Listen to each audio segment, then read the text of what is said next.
Hello students, welcome to my YouTube channel Takshak education points. आज से हम क्लास 8 की साइंस पढ़ेंगे। चैप्टर फर्स्ट का नाम है फसल एवं उत्पादन। फसल उत्पादन एवं प्रबंधन, क्रॉप प्रोडक्शन एंड मैनेजमेंट। चलिए स्टार्ट करते हैं। अपन देखेंगे इसमें फसल उत्पादन एवं प्रबंधन, क्रॉप प्रोडक्शन एंड मैनेजमेंट। हम सभी को भोजन की आवश्यकता होती है, ऑब्वियसली बात है, सभी को ही होती है भोजन की आवश्यकता। इसलिए कृषि से हमें बड़े स्तर पर फसल उत्पादन करना आवश्यक है। आमतौर पर फसलों को हम दो भागों में बांट सकते हैं, जैसे कि आप देख सकते हैं। नंबर 1 है रबी की फसल, नंबर 2 है खरीफ की फसल। चलिए देखते हैं। फर्स्ट देखेंगे अपन रबी की फसल। वह फसल जो शीत ऋतु में बोई जाती है उसे हम क्या कहेंगे? रबी की फसल। सामान्यतः ऐसी फसल का जो टाइमिंग होता है वह होता है अक्टूबर से मार्च तक के बीच का। उदाहरण है गेहूं, चना, मटर, सरसों, अलसी, जैसे कि आप पिक्चर में देख सकते हैं।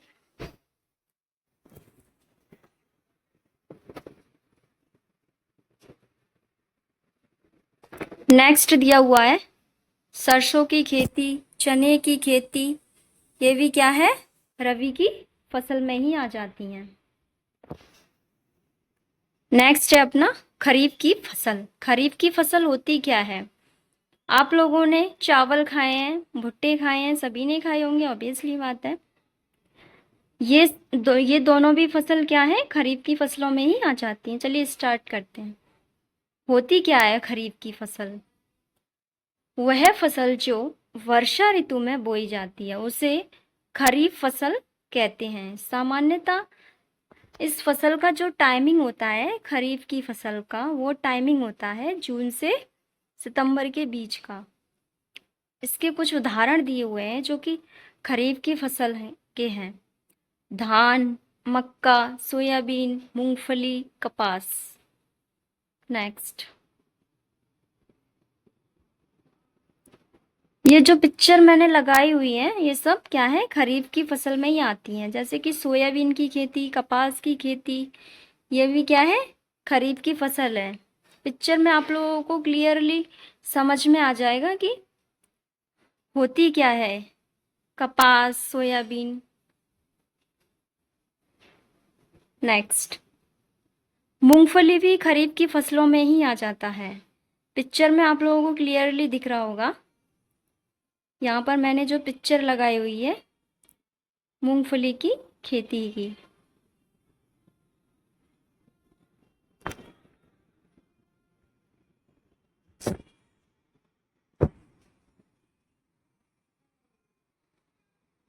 फसल उगाने के विभिन्न चरण दिए हुए हैं इसमें। किसानों को फसल उगाने के लिए अनेक तरह के कार्य करने पड़ते हैं। ठीक है, हम किसी भी फसल को बोते हैं उससे पहले हमें मिट्टी को तैयार करना होता है, उसी के बाद ही तो हम बुवाई करेंगे। फिर बुवाई करने के बाद खाद एवं उसमें उर्वरक डाले जाते हैं, सिंचाई की जाती है, खरपतवार दूर किए जाते हैं, जो एक्स्ट्रा घास फूस निकल आती है फसल के बीच में उसको क्या बोलेंगे अपन? खरपतवार। कटाई करना, भंडारण।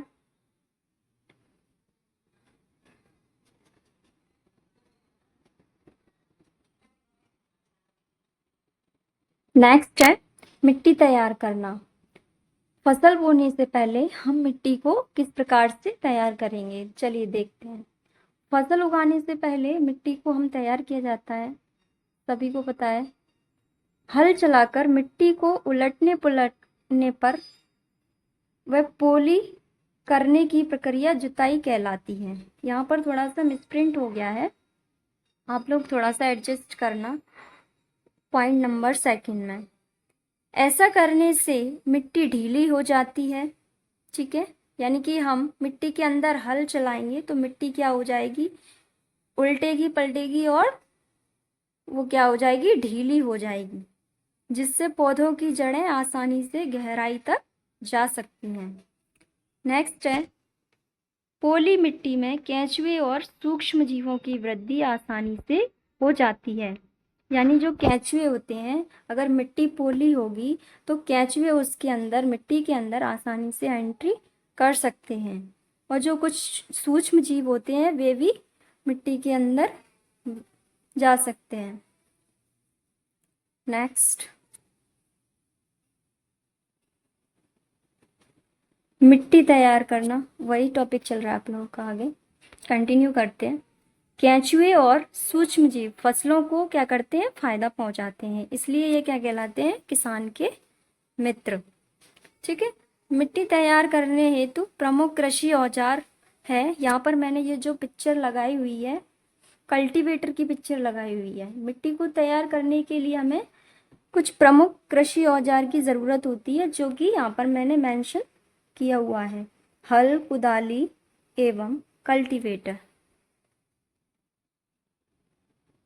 ये जो पिक्चर लगी हुई है ये हल की पिक्चर है।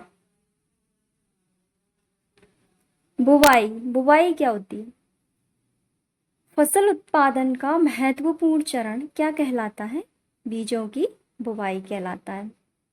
बुवाई के लिए हमें अच्छी किस्म के साफ एवं स्वस्थ बीजों का चयन करना पड़ता है। यानी कि फसल उगाने से पहले हमें बीजों का, अच्छा और बुरे बीज का चयन करना होता है, जिससे कि हमारी फसल खराब ना हो। खराब बीजों के कारण हमें अच्छे बीजों का चयन करना चाहिए अच्छी फसल के लिए। नेक्स्ट है, अच्छे और स्वस्थ बीजों को क्षतिग्रस्त बीजों से अलग करने की विधि। यानी कि कुछ बीज ऐसे होते हैं जो खराब होते हैं और कुछ बीज क्या होते हैं, अच्छे होते हैं। तो हम एक क्रियाकलाप के द्वारा देखेंगे, एक प्रयोग के द्वारा देखेंगे। हम एक बीकर लेंगे, उस बीकर के अंदर पानी डालेंगे, पानी डालने के बाद उसमें हम बीज डालेंगे। बीज डालने के बाद देखेंगे कि कुछ बीज ऐसे होंगे जो बिल्कुल तली के अंदर बैठ जाएंगे, यानी कि बीकर की तली में बैठ जाएंगे पानी में, और कुछ बीज ऐसे होंगे जो पानी के ऊपर तैरने लगेंगे बीकर में। जो बीकर के ऊपर, यानी कि जो पानी के ऊपर बीकर के अंदर जो बीज तैरेंगे वे खराब बीज कहलाएंगे, और जो तली में बैठ जाते हैं वह बीज क्या कहलाते हैं, अच्छे बीज कहलाते हैं। इस प्रकार से हम अच्छे और बुरे बीज का चयन कर सकते हैं। बुवाई की परंपरागत औजार क्या कहलाती है, कीप। बुवाई हाथों से भी कर सकते हैं, ठीक है, किस हाथों से भी कर सकते हैं और सीड ड्रिल के द्वारा भी कर सकते हैं। आजकल बुवाई के लिए सीड ड्रिल का उपयोग किया जाता है, जो ट्रैक्टर के द्वारा संचालित होता है। यानी कि ट्रैक्टर में जॉइंट करके सीड ड्रिल को उसके अंदर बीज डालकर हम आसानी से बुवाई कर सकते हैं हम अपनी खेती में।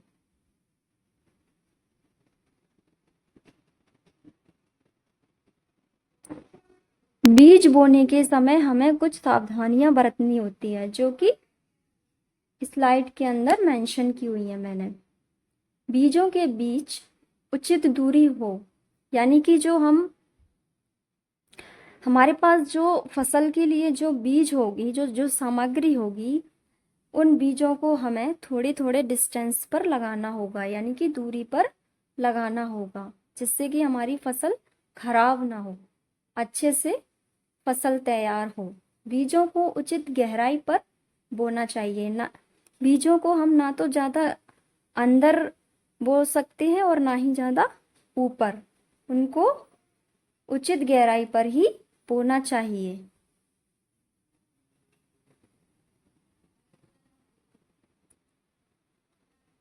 यहाँ पर अपना जो चैप्टर फर्स्ट है, पार्ट 1, वो होता है फिनिश। हमने बुवाई तक चैप्टर कंप्लीट कर लिया है पार्ट 1 में। अब अपना जो पार्ट 2 आएगा उसमें जो आगे का जो कंटेंट है जो रह गया है इस पार्ट का, वो हम कंटिन्यू करेंगे नेक्स्ट क्लास में। Thank you so much to all. यदि आप लोगों को क्लास अच्छी लगी हो तो लाइक शेयर एंड सब्सक्राइब ज़रूर करिएगा। Thank you.